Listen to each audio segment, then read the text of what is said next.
एक जंगल में बसी जानवरों के बीच की है, जहां प्राइड रॉक नामक शेर का राजा बनता है। उनकी पत्नी सराबी और बेटा सिम्बा होता है।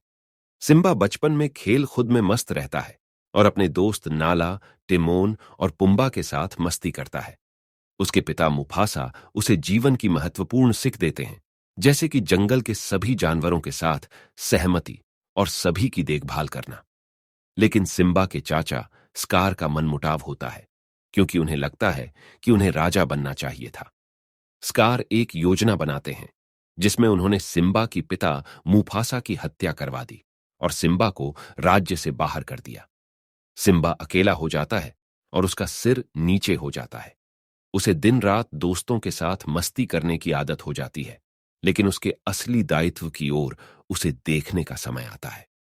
सिम्बा को उसके पिता का आत्मविश्वास और उनके शिक्षाओं का समय आता है, जब उसे अपने राज्य की समृद्धि के लिए वापस जाना होता है।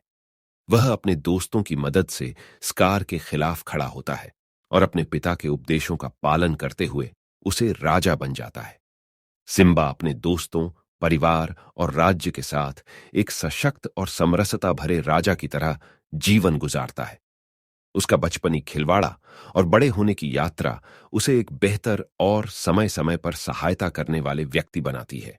जैसे ही सिम्बा ने प्राइड रॉक के राजा के रूप में अपनी भूमिका को स्वीकार किया, उसने अपने राज्य को शासन करने के साथ साथ कई चुनौतियों और जिम्मेदारियों का सामना किया।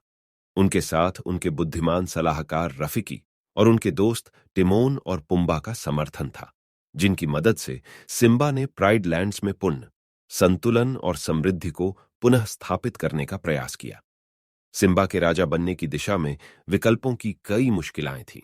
उन्हें यह सामना करना पड़ा कि उनके चाचा स्कार ने अपने लालच और ईर्ष्या की मदद से राज्य को आतंकित और विपरीत दिशा में ले जाया था।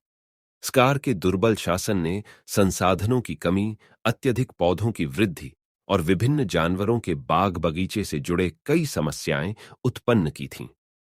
इस कहानी से हमें यह सीखने को मिलता है कि हमें अपने दोषों से सीखना चाहिए, सहमति और समरसता की महत्वपूर्णता को समझना चाहिए और अपने दायित्वों का पालन करके सहायता और नेतृत्व में बढ़ने की कशिश करनी चाहिए।